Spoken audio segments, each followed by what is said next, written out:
감사합니다. 우리 이단의 말씀할까요? 예수께서 이르시되 할 수 있거든이 무슨 말이냐? 예수께서 이르시되 할 수 있거든이 무슨 말이냐? 믿는 자에게는 능히 하지 못할 일이 없느니라. 믿는 자에게는 능히 하지 못할 일이 없느니라. 마가복음 9장 23절 말씀. 마가복음 9장 23절 말씀. 우리 기도하겠습니다.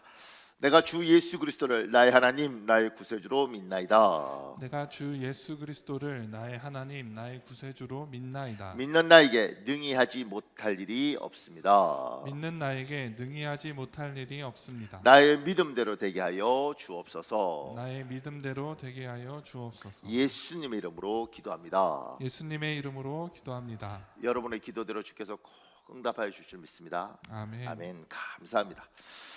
제가 이렇게 시작했습니다. 예수님이 제자들과 함께 겟세마네에 있습니다. 겟세마네는 예루살렘 동쪽 올리브산 기슭에 있는 동산입니다. 겟세마네는 히브리어로 올리브 기름을 짜는 곳이란 뜻입니다. 겟세마네 동산은 예수님이 십자가에 돌아가시기 전날 밤에 피땀 흘려 기도하던 것으로 유명합니다. 그 밑에요. 겟세마네 동산에서 예수님은 제자들에게 두 가지 유명한 말을 하십니다. 첫 번째, 너희는 깨어있으라입니다. 34절. 두 번째, 시험에 들지 않게 깨어있어 기도하라. 38절입니다. 오늘 이 두 가지 말씀을 살펴보며 하나님이 우리에게 하시는 말씀을 듣는 시간을 가지겠습니다. 그분의 큰 1번에요. 너희는 깨어있으라. 예수님은 제자들에게 깨어있으라 말씀하십니다.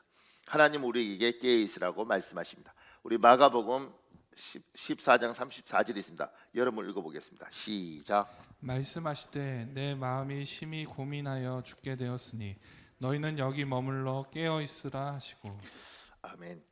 사람은 낮에 깨어 있고 밤에 잠을 잡니다. 여기 깨어 있으라는 것은 24시간 잠자지 않고 눈을 뜨고 있는 것이 아닙니다. 여기서 깨어 있으라는 분별력이 있으라는 뜻입니다.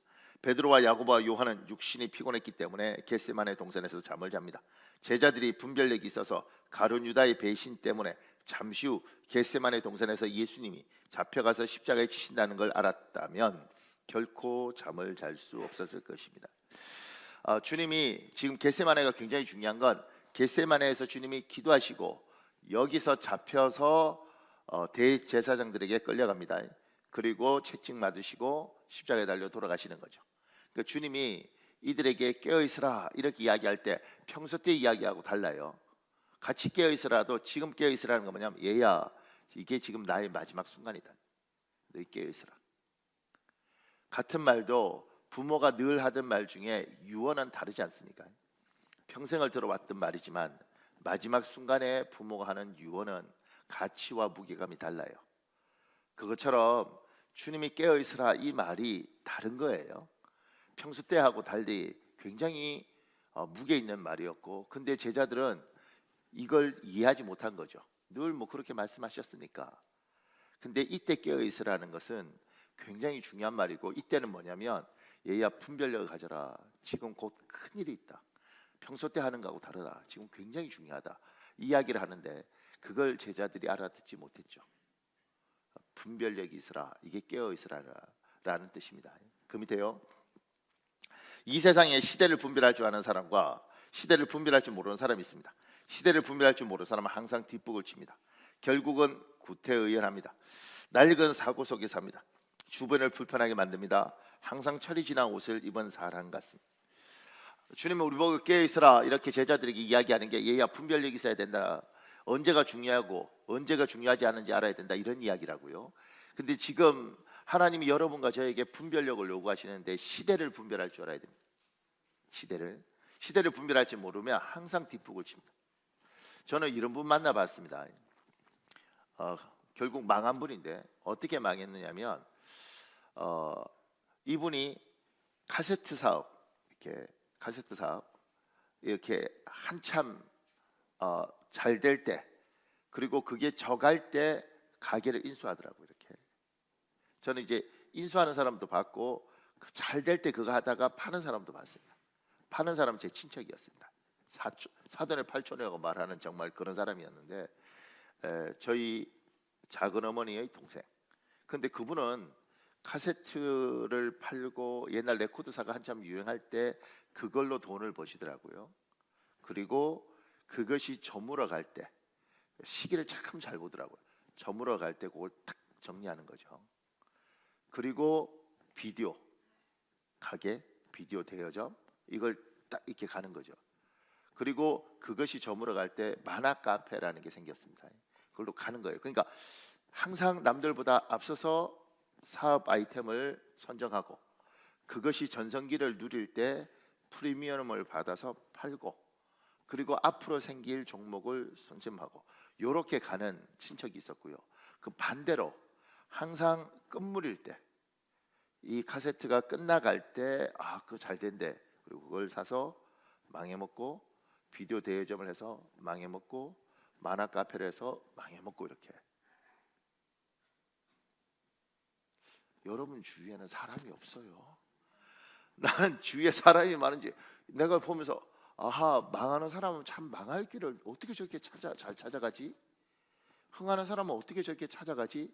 그게 분별의 능력인데, 시대를 분별할 수 있는 눈이 있더라는 거죠. 세상을 보는 눈이 있더라는 거죠. 지금 시대를 분별하십니까? 지금 대한민국은 분열의 사회입니다. 그리고 지금 이 분열은 굉장히 오래 갈 수 있습니다. 특히 정치는 분열을 향해서 끝장까지 갈 수 있습니다.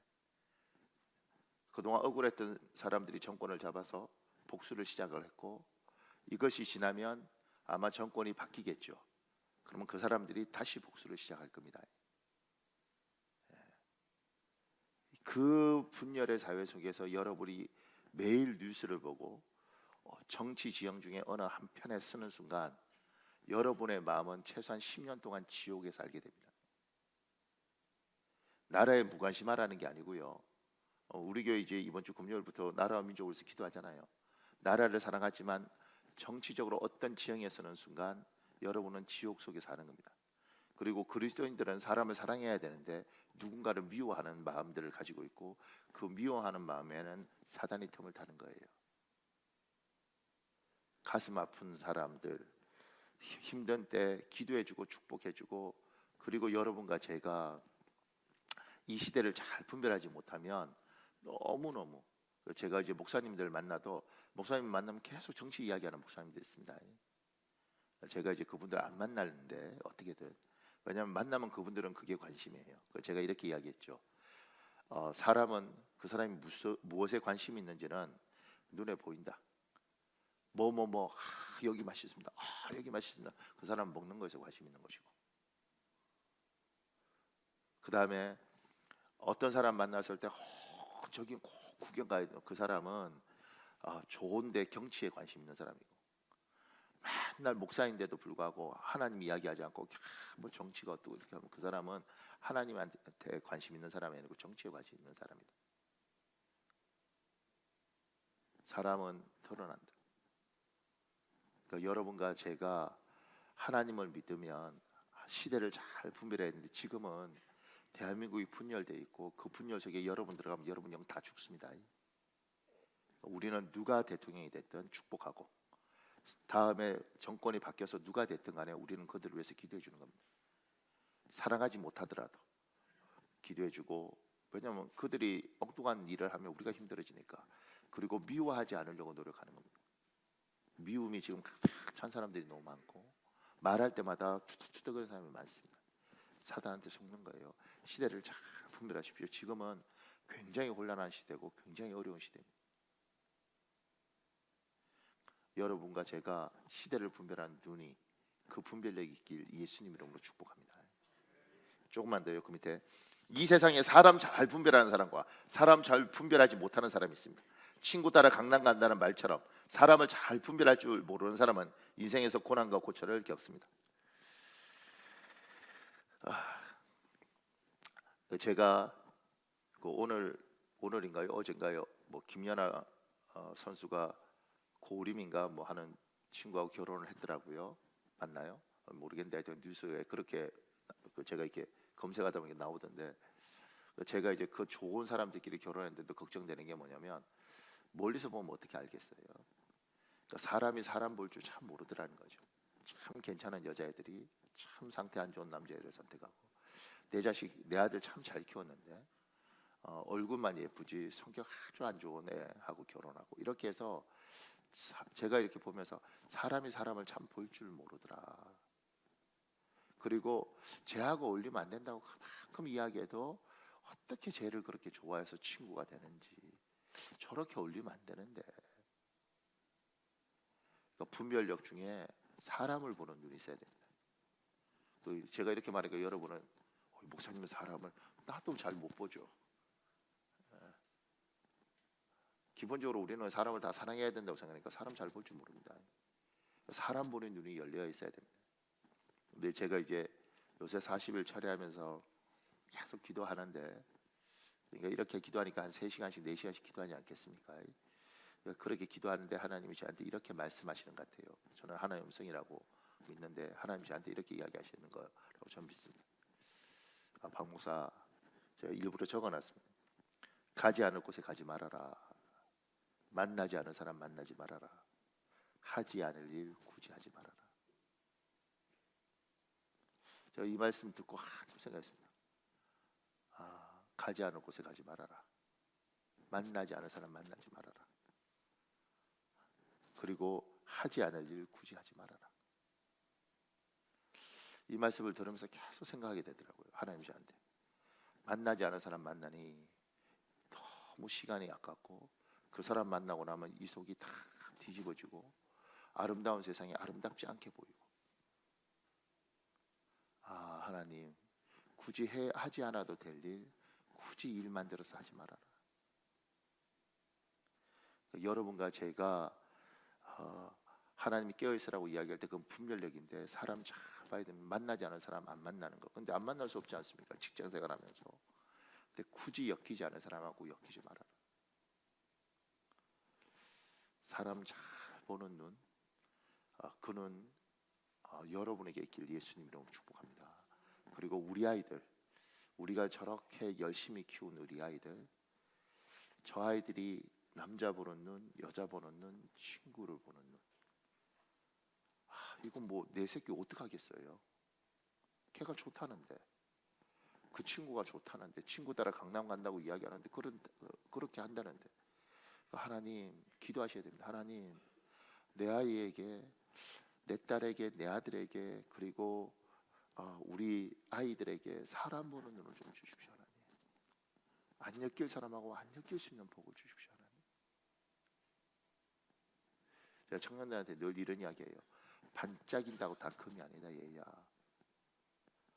네 눈에 반짝반짝해서 이 남자하고 살면 행복하겠다, 이 여자하고 살면 행복하겠다. 그런데 그게 황금이 아니란다 얘야.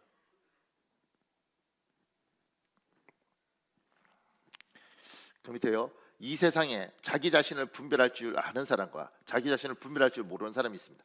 자기 자신을 분별할 줄 모르는 사람은 자기 착각 속에 교만에 빠지거나 자기 비하에 빠지기 쉽습니다. 이 사람을 그 사람을 사랑하는 많은 사람을 안타깝게 합니다. 분별 중에 자기 자신을 분별해야 됩니다. 내가 누군지 아셔야 됩니다. 근데 어떤 분들은 제가 뭐 참 괜찮은데 자기 비하 심해요.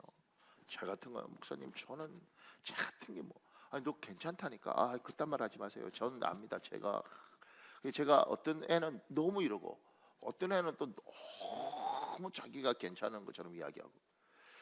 사람이 자기를 잘 모르는구나. 여러분과 제가 복을 받은 건 주일마다 이렇게 예배에 와서 하나님 앞에 서는 거예요. 그러면 하나님 앞에 서서 하나님이 나를 어떻게 보시는가를 한번 제대로 볼 필요가 있는 겁니다. 때로 하나님 나는 정말 나 왜 이 모양이죠? 그때 주님께서 괜찮아 너 정도면. 조금 전에도 저는요 머리 요 뒤가 이상합니다. 잘 모르시죠? 이 뒤통수를 이렇게 보면 여기가 뭘 바르고 와도 이렇게 이상합니다. 그래서 이게 꼭 자고 일어난 사람처럼 머리를 감고 뭐 해도 저희 사모가 뭐 열심히 저를 이렇게 꾸며주는데 속상하잖아요.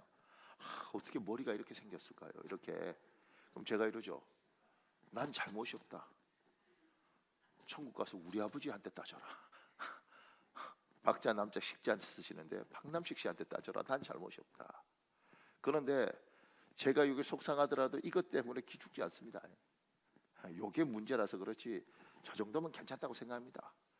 잠깐만, 여러분이 비웃으면 세상이 비웃죠. 여러분은 인정을 해야지. 그러니까 사람이라는 게 내가 이거 못 나설 수 있죠. 이거 하나 때문에 내가 집에서 안 나오고 숨어 있을 필요는 없지 않겠습니까? 내가 부족하지만 뭐 이거 부족하지만 뭐 어떡하겠어.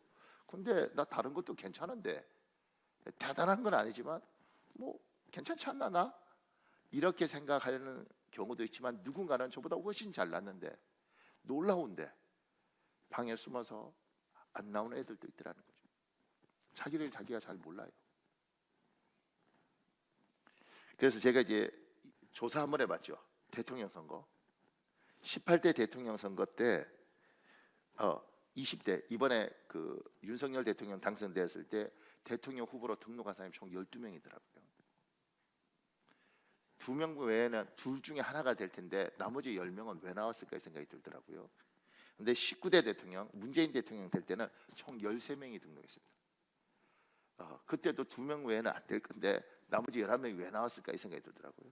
18대 박근혜 대통령 선거에서는 숫자는 제가 이제 요 때보다 적었는데 재밌는 건 뭐냐면 1등, 2등하고 3등이 강지원 변호사라고 청소년이가 하는 이렇게 유명한 검사하다가 되신 변호사 있지 않습니까?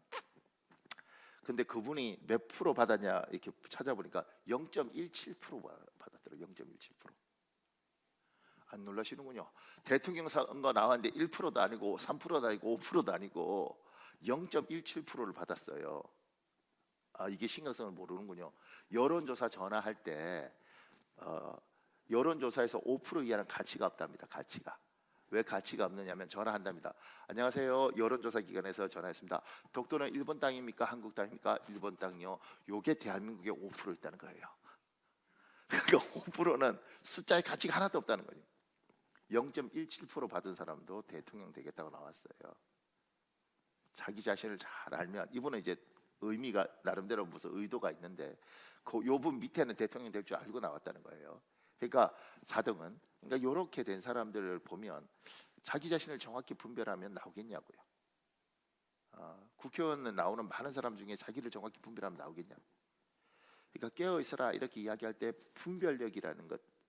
얘야 지금이 네가 누군지, 지금이 어느 때인지, 이 상황이 어떤 것인지 네가 알아야 된다. 이게 분별력이고 깨어 있으라는 그 분별력이 있으라고 이야기하는 겁니다. 제가 그 밑에 그래서 지혜의 상징인 솔로몬 왕은 하나님께 분별력을 구했습니다. 우리 사무엘상 3장 9절에 12절 있습니다. 여러분 읽으십시오. 시작. 누가 주의 이 많은 백성을 재판할 수 있사오리이까 듣는 마음을 종에게 주사 주의 백성을 재판하여 선악을 분별하게 하옵소서. 솔로몬이 이것을 구하매 그 말씀이 주의 마음에 든지라. 이에 하나님이 그에게 이르시되 오직 송사를 듣고 분별하는 지혜를 구하였으니 내가 내 말대로 하여 내게 지혜롭고 총명한 마음을 주노니 내 앞에도 너와 같은 자가 없었거니와 내 뒤에도 너와 같은 자가 일어남이 없으리라. 그 밑에요. 하나님은 솔로몬의 기도대로 솔로몬에게 분별력을 주셨습니다. 내가 너에게 말하노니 무엇이든지 기도하고 구하는 것은 받은 줄로 믿어라. 그리하면 너희에게 그대로 되리라. 우리도 솔로몬 왕처럼 하나님께 분별력을 구해야 합니다. 하나님이 우리의 기도를 들으시고 우리에게 분별력을 주실 줄 믿습니다. 사랑하는 여러분, 여러분에게 하나님 분별력 주시길 예수님 이름으로 축복합니다. 솔로몬의 왕의 기도는 하나님께 합당했다고 이야기해요. 하나님, 내가 왕이잖아요. 내가 여기를 잘 해야 되는데 분별력이 없어요. 하나님 분별력을 주십시오. 하나님, 제가 가장이잖아요. 하나님, 저에게 분별력을 주십시오. 이 가정을 잘 다스리고 싶은데 분별력이 필요합니다. 하나님, 제가 교회에서 목장을 맡고 있지 않습니까? 하나님, 나에게 분별력을 주십시오. 사람을 잘 볼 수 있는 눈을 주십시오.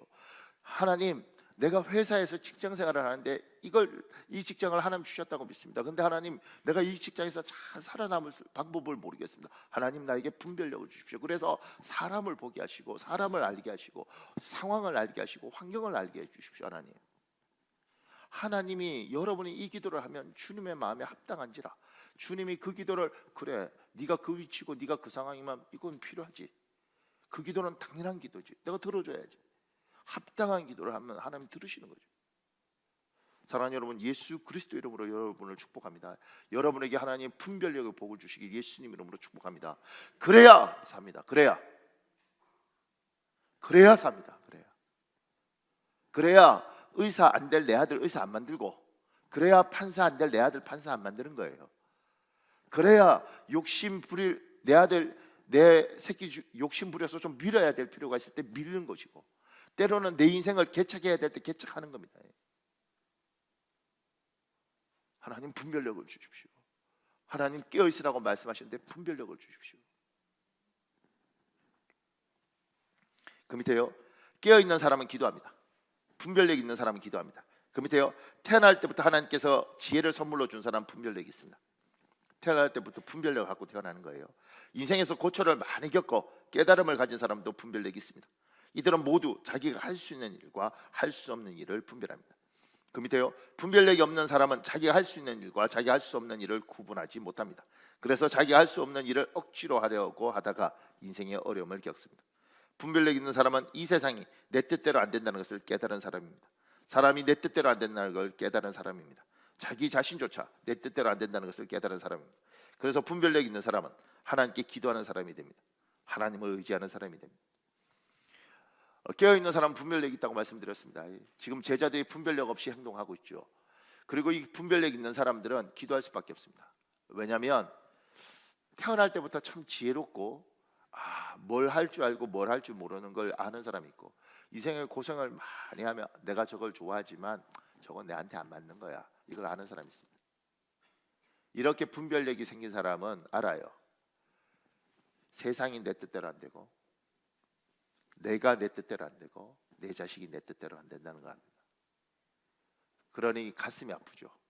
내 뜻대로 안 되는데 망가져가는 걸 보고, 내 뜻대로 안 되는데 제대로 되지 않는 걸 봤을 때 결국은 하나님께 무릎 꿇습니다. 하나님 살려주십시오. 하나님 도와주십시오. 지금 시대에 착각하는 건 뭐냐면, 사람들이 똑똑해서 대화하면 다 될 줄 알아요. 제가요, 사람들 만나서 대화하면서 느끼는 게 뭔지 아십니까? 실컷 말해놓고 같이 대화해놓고 돌아서서 전혀 다르게 얘기하는 사람도 많고, 말로 하면 될 줄 아는데 고집 부리면서 끝까지 말도 안 되는 이야기하는 사람도 많습니다. 더 웃긴 건 그 사람은 나한테 이러죠. 말도 안 되는 소리 한다고. 인간이 대화해서 되는가? 100명 중에 99명이 맞다 그래도 한 명이 틀렸다고 주장하는 것도 많이 있는데, 그러면 우리가 이해하고 설득하면 되는가? 내 뜻대로 안 되는 게 너무 많습니다. 그래서 제가 이런 것들에서 저항하면 항상 이런 거 해보지 않습니까? 심심한데 일부 예배인데 우리 간만에 이거 한번 해볼까요? 자, 요거 이렇게. 방송하는 사람도 요거 되지 않습니까? 요거 요렇게 바꾸는 거예요. 요거 요렇게, 그죠? 저 이거 고등학교 때 배웠는데 요거 요렇게 하는 거죠. 요렇게 시작. 제가 요렇게 해보면 놀라는 게 뭐냐면 자기 손가락이지 않습니까? 근데 이거 막 이렇게 하는 사람 많습니다. 장로님 지금 그러고 있구만요. 그러니까 내 몸도 내 몸도 내 뜻대로 안 되는 경우도 이건가? 내 몸도 내 뜻대로 안 되는 경우 많습니다. 그런데 내 인생이 내 뜻대로 되겠냐고요. 그런데 내 새끼가 내 뜻대로 되겠냐고요. 교회가 내 뜻대로 되겠냐고요. 저는 대통령 욕 잘 안 하는데 왜 안 하냐면, 제가 담임 목사 되면 정말 아름다운 교회를 만들고 싶었는데 교회가 내 뜻대로 되나요? 내 뜻대로 안 되는 게 너무 많아요. 근데 그걸 내 하고 싶은 대로 하려고 하니까 사고가 나고 난리가 나는 겁니다. 그래서 기도하는 거죠. 하나님, 나는 이런 걸 원하는데 내가 노력했는데 이게 한계입니다. 좀 도와주십시오. 하나님 불쌍히 여겨주십시오. 아시지 않습니까? 이렇게 가면 다 불행하다는 거. 근데 하나님 내 뜻대로 안 됩니다. 하나님 내 생각대로 안 됩니다. 하나님 좀 불쌍히 여겨주십시오. 깨어있는 사람은 기도할 수밖에 없습니다. 분별력이 있는 사람은 기도할 수밖에 없습니다. 이 세상에 가장 분별력 없는 사람들은 공부 많이 하고 똑똑하고 힘이 있으면서 이렇게 먼저 내가 하겠다면 저 하는 사람입니다. 분별력이 없는 사람이에요. 그러니까 가족끼리 약속할 때도 이러죠. 여보, 내가 그걸 꼭 하려고 노력할 텐데 최선을 다할게. 내가 못할 수도 있지. 내가 어떻게든 한번 해보려고 할게. 이렇게 말을 하는 거지. 내가 한다고 하면 한다 그랬지. 염려하지 마. 이게 얼마나 교만한 말인지 모릅니다. 솔로몬처럼 하나님이 여러분과 저에게 분별의 큰 은혜를 주시길 예수님 이름으로 축복합니다. 고맙습니다. 그 밑에요. 시험에 들지 않게 깨어 기도하라. 예수님은 제자들에게 깨어 기도하라고 말씀하십니다. 깨어 기도하라. 스스로 깨어서 기도하는 사람이 있고 문제에 질질 끌려서 기도하는 사람이 있습니다. 골마 터져서 병원을 찾는 미련한 사람처럼 기어이 문제에 봉착해서 기도하는 사람이 있습니다. 이런 사람이 문제에 질질 끌려서 기도하는 사람입니다. 청명한 가을날처럼 좋은 날, 맑은 날 미리미리 기도하는 사람이 있습니다. 이런 사람이 스스로 깨어서 기도하는 사람입니다. 깨어 기도하라 이렇게 이야기하지 않습니까? 그러니까 깨어서 기도하는 사람, 이 말은 뭐냐면 문제가 생기기 전에 미리 기도하는 사람이 있습니다. 그러니까 좋은 날 하나님이 여러분과 저에게 복 주신 날, 아직 우리 교회는 어려움을 안 닥쳤잖아요. 어려움이 다가오고 있습니다, 여러분. 그냥 하는 말이 아니에요. 우리 교인들한테 어려움이 다가오고 있습니다. 그리고 우리가 그동안 기도를 많이 쉬었고 대충 해왔기 때문에 지금이라도 깨어 기도하면 어려움과 위기가 쉽게 넘어갈 겁니다. 이거 제가 하는 말 아닙니다. 우리에게 어려움이 오고 있습니다.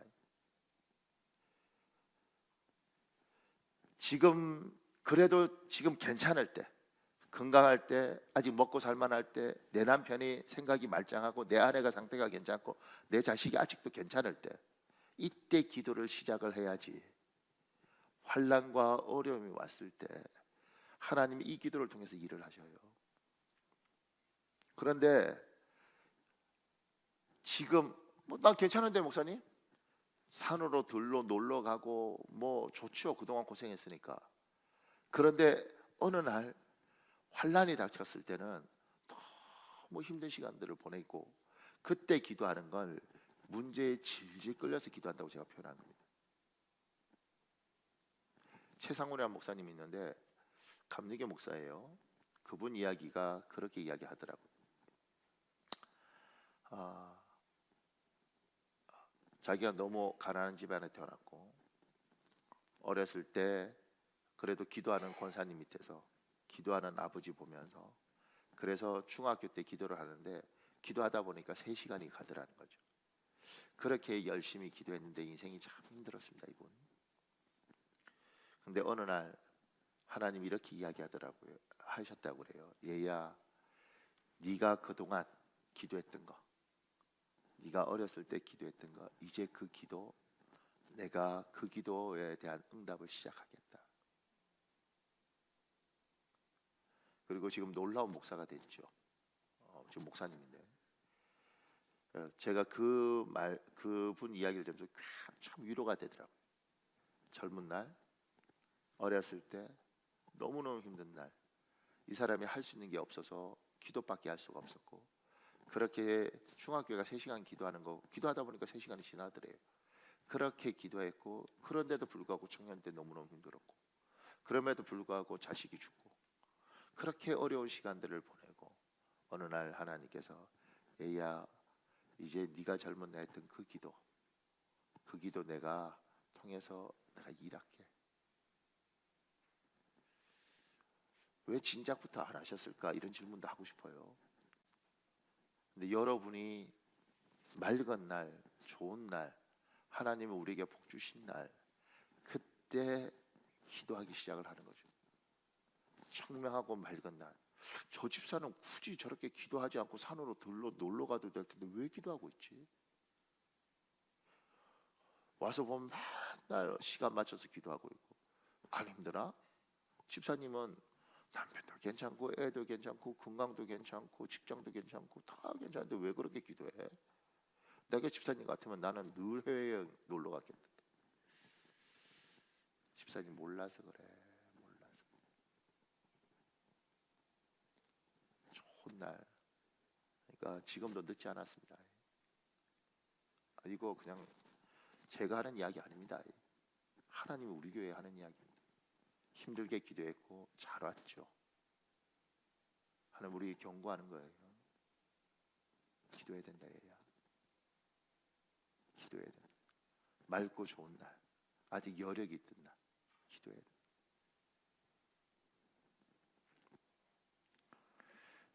보통 딴 교회 가서 이러면 아멘을 해요. 내가 이러니까 누가 위로하더라고. 목사님 마스크 속에서 엄청 아멘 한대. 조금 더요. 그 밑에요. 깨어 기도하라. 깨어 기도하는 사람에게 하나님은 미래를 준비하게 하십니다. 기도가 만사 형통의 열쇠란 말이 있습니다.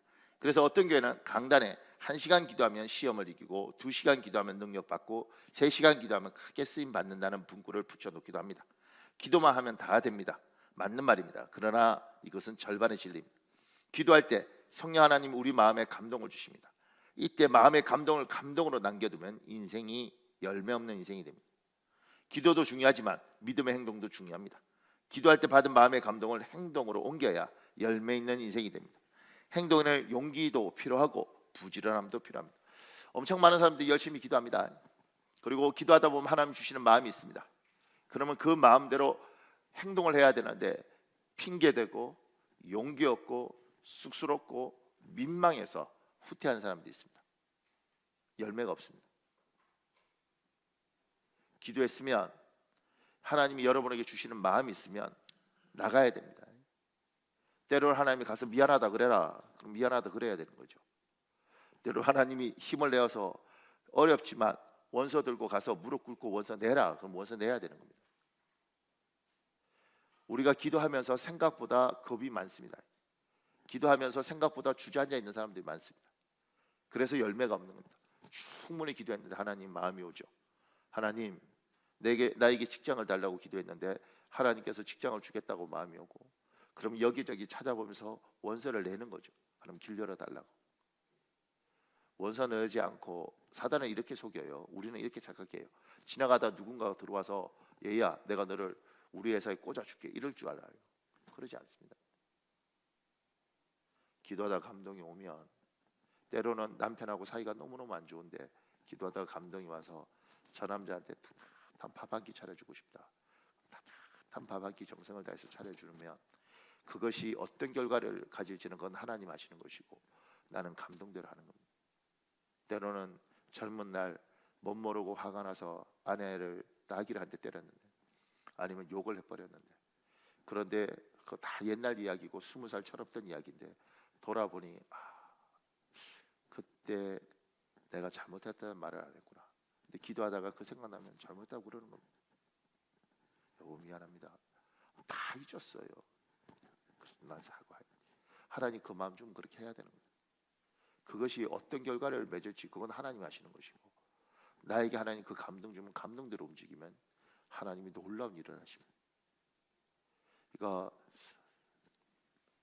기도해놓고 감동도 오고 기회도 왔는데 딱 손을 뻗어서 찾기만 하면 열매가 있는데 이걸 못 잡아요. 두렵고 겁나고 하나님이 뭐 알아서 하시겠지. 그런데 거기에 속아서 열매가 없는 사람도 많습니다. 그러니까 여러분과 제가 복을 받으려면 부끄러움을 당할 생각을 해야 됩니다. 기도하고 감동이 와서 했다가 부끄러우면 퇴짜 맞으면 되지. 여기 맞고 여기 맞고 여기 맞는데 여기서 하나님 길 열어줄지 어떻게 알아요? 그러니까 예수 믿는 사람들이 힘이 들어도 부대껴야 되고 부딪혀야 될 필요가 있는 거죠. 하나님은 여러분을 위해서 뭘 준비했는지 여러분 정확히 모릅니다. 좋은 걸 준비하셨으면 그걸 받으려면 부대껴야 됩니다. 특히 젊은이들은 부대껴야 되는 겁니다. 목사님 제가 여기 가서 3개월 배우고 쫓겨나더라도 3개월 배웠잖아. 여기 가서 6개월 보고 쫓겨나더라도 6개월 배웠잖아. 3개월 배우고 6개월 배우고 어디 가서 6개월 배우고 그렇게 하면서 일에 대한 전문성이 생기는 거지. 무시당하기도 하고 서럽기도 하고. 근데 어느 날 보니까 그 분야에서 내가 제법 잘 알아요. 이 서러움을 겪으면서 어느 날 내한테 열매가 있는 거죠. 그 밑에요. 시험에 들지 않게 깨어 기도하라. 이 세상에서 사람만 존재하는 것이 아닙니다. 하나님도 천사도 마귀도 그의 수와 귀신들도 존재합니다. 마귀와 귀신들은 예수님 믿는 사람이 넘어지도록 하는 것이 그들의 존재 목적입니다. 우리 베드로전서 5장 8절 9절에 있습니다. 여러분 읽으십시오. 시작. 정신을 차리고 깨어 있으라. 이는 너희의 대적 마귀가 울부짖는 사자처럼 삼킬 자를 찾아 두루 다니기 때문이니라. 사단의 공격을 받더라도 흔들리지 말고 주님을 믿고 의지하십시오. 온 세계에 있는 그리스도인들도 이 같은 고난을 겪어왔습니다. 온 세계에 있는 그리스도인들이 고난을 겪습니다. 왜냐하면 사단은 하나님의 백성들을 반드시 무너뜨리려고 합니다. 이게요, 교회만 떠나는 게 아니에요. 교회만 떠나는 게 아닙니다. 내하고 자식하고 등을 지지 않습니까? 하나님이 나한테 아무리 많은 걸 줘도 내하고 자식하고 등을 지고 나면 내 인생의 기쁨이 사라지는 겁니다. 사단은 그렇게 흔들어 놓습니다. 부부 사이에 씻을 수 없는 상처를 박아서 부부가 서로 회복되지 못하도록 사단은 그렇게 하는 겁니다. 하나님이 나에게 좋은 직장을 주셨는데 그 직장이 퍼펙트한 직장은 아니더라도 그래도 그 직장 다니면 괜찮은데 사단은 유혹을 해서 뭔가 대단한 것이 있는 것처럼 옮겼는데 여기서 험한 꼴 보면서 직장 그만두는 순간 나에게 주셨던 복된 직장이 얼마나 좋은 건지 그때 깨닫는 겁니다. 하나님이 우리에게 좋은 것들을 주셨을 때 그 좋은 것들을 그렇게 그걸 가지고 신앙생활하고 그걸 가지고 하나님을 섬기면서 살아도 너무너무 행복할 수 있는데 여기에 허영을 집어넣고 이걸 흔들고 때로는 회복될 수 없는 아픔을 주고 이렇게 해서 하나님이 주시는 그 기쁨을 못 누리도록 우리를 사단은 그렇게 흔들어 놓습니다. 깨어 기도하라 시험에 들지 않도록. 시험을 하는 존재가 이 땅에 있고 예수 믿는 사람은 끊임없이 그걸 갖고 흔드는 거예요. 얼마나 괜찮은 집사가, 얼마나 괜찮은 장로가, 너무너무 멋있는 목사가 이 시험에 무너져서 그들의 인생이 망가지고 사람들이 상처받고 교회가 힘들어지고 이게 어디 한두 건이냐고요. 우리는 사람을 비난합니다. 어유 목사님 믿었는데 목사님이 어떻게 그럴 수 있냐고. 어유 장로님 진짜 장로님 귀한 줄 알았는데 장로님 어떻게 우리 다 이렇게 반응을 해요. 그런데 어느 날 하나님 눈을 열어 주시면 여기도 피해자고 여기도 피해자고 여기도 피해자예요. 인간들끼리는 이 사람이 나한테 가야 한지 모르겠지만 가만히 보면 이 사람도 사단이 나한테 당할 대로 당해버린 거죠. 조금만 더 지혜롭지, 조금만 더 인내하지, 조금만 더 기다리죠. 왜? 사단은 그렇게 사람을 흔들어 놓습니다. 그러니까 어떨 때는 직장 옮기지 말라고 그만큼 그래도 직장 옮기고, 어떨 때는 그 직장 그만두지 말라고 그만큼 그만두고, 때로는 자존심 굽히고 좀 기다리라고 하는데 자존심 안 굽히고, 그렇게 막 흔들어 놔서 결국 우리 인생에 회복할 수 없도록 사단이 만들어 놓는 거죠.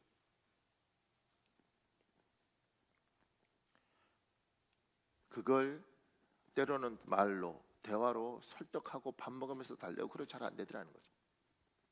그러니까 하나님 이야기하시는 거예요. 깨어 기도해라 얘야. 그러니까 만약에 제가 명예욕 뭐 이런 것 때문에 잘못됐다고 칩시다. 우리 목사님 어떻게 그럴 수 있냐고. 전 옛날이면 그걸 다 그렇게 받아들였습니다. 근데 지금 이렇게 말할 수 있습니다. 당신들 나 위해서 기도 안 했잖냐. 나 하나 무너지면 우리 교회 온 성도들 중에 우리 교회에 제가 오고 2020년까지 데이터 분석을 하면 17%가 원래 있던 교인들이고 83%가 다 새로운 교인들입니다. 제가 그런 분석을 하는 훈련을 받아서 그 사람도 얼마나 아프겠냐. 당신들 나 위해서 기도 안 했지 않냐.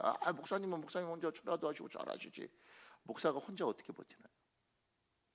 때로는 우리가 저 장로님 왜 저러냐고. 그런데 이렇게 해야죠. 장로 하나가 교회에 얼마나 기둥인데 그 사람 무너지면 얼마나 아픈데 당신들 그 사람 위해서 기도했지 않지 않냐. 장로님과 알아서 버티면 되지. 아니 사단이 성도를 공격하는 것과 장로를 공격하는 것과 목사를 공격하는 것과 이 사람 무너지면 교회의 흐름이 달라지는데 장로님이 잘못하면 회개해야죠. 장로님 미안합니다. 당신 위해서 우리가 기도 못했습니다. 피해자죠. 피해자 그분도.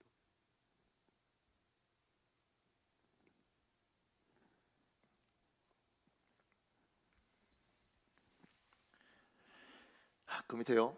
깨어 기도하지 않으면 하나님의 사람일지라도 시험에 빠집니다. 사냥터에 사냥감을 잡기 위해 덫을 놓는 것처럼 마귀는 하나님의 사람을 넘어뜨리기 위해 시험합니다.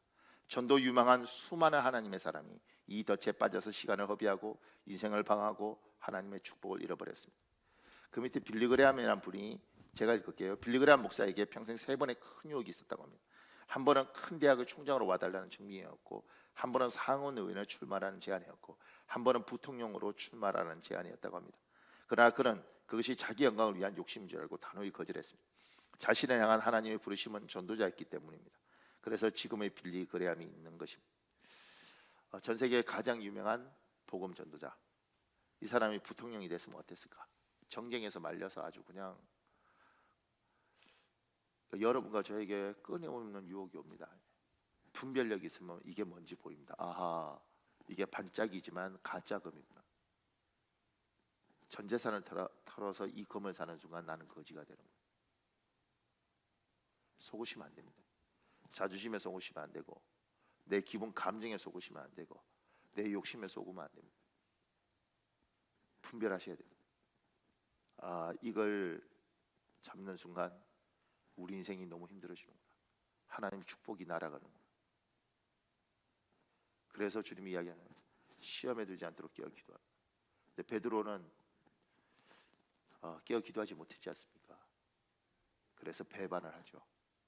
주님을 3번이나. 그 밑에요. 영적인 것은 영적인 것으로 승리해야 합니다. 마귀와 귀신들의 공격은 사람의 지혜와 말 주변 인간 관계만으로 해결할 수 없습니다.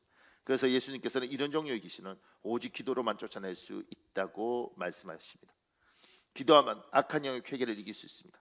기도하면 육신의 정욕을 이길 수 있습니다. 이거 직분하고 상관없습니다. 목사라고 못 이기는 겁니다. 기도하지 않으면. 장로라고 못 이기고 권사라고 못 이기는 겁니다. 기도하지 않으면 못 이기는 겁니다. 그 밑에요. 지금 시대는 꽃구경 가자, 맛있는 식당 가자고 권하는 사람 많지만 기도하러 가자는 사람은 적은 시대입니다. 지금 시대는 깨어 있어야 합니다. 분별력이 절대적으로 필요한 시대입니다. 또한 지금 시대는 시험에 들지 않도록 깨어 기도해야 하는 시대입니다. 문제에 질질 끌려서 기도하는 것이 아니라 좋은 날, 행복한 날 미리미리 깨어 스스로 기도해야 합니다. 기도하며 미래를 준비해야 합니다. 마귀와 그의 수하 귀신들에게 속지 않도록 기도해야 합니다. 코로나 이후 예배당의 빈자리가 많습니다. 시험에 든 성도를 위해 기도해야 합니다. 오늘 예배하는 우리 모두가 시험에 들지 않게 깨어 기도하기를 예수님 이름으로 축복합니다. 사랑하는 여러분, 우리 이 시간에 10분 기도할 수 있습니다. 저는 분명히 말씀 가운데 하나님이 여러분과 저에게 기도할 마음, 어떤 걸 붙들고 깨달으면서 하나님 앞에 무엇을 부르짖어야 될지 저는 성령께서 일하셨던 것 같습니다. 오늘 그 말씀 붙들고 주여 한번 간절히 붙들고 우리 시간에 기도하겠습니다. 주여, 아버지 하나님 여호와여 도와주시옵소서. 사랑합니다. 하나님 도와주시옵소서.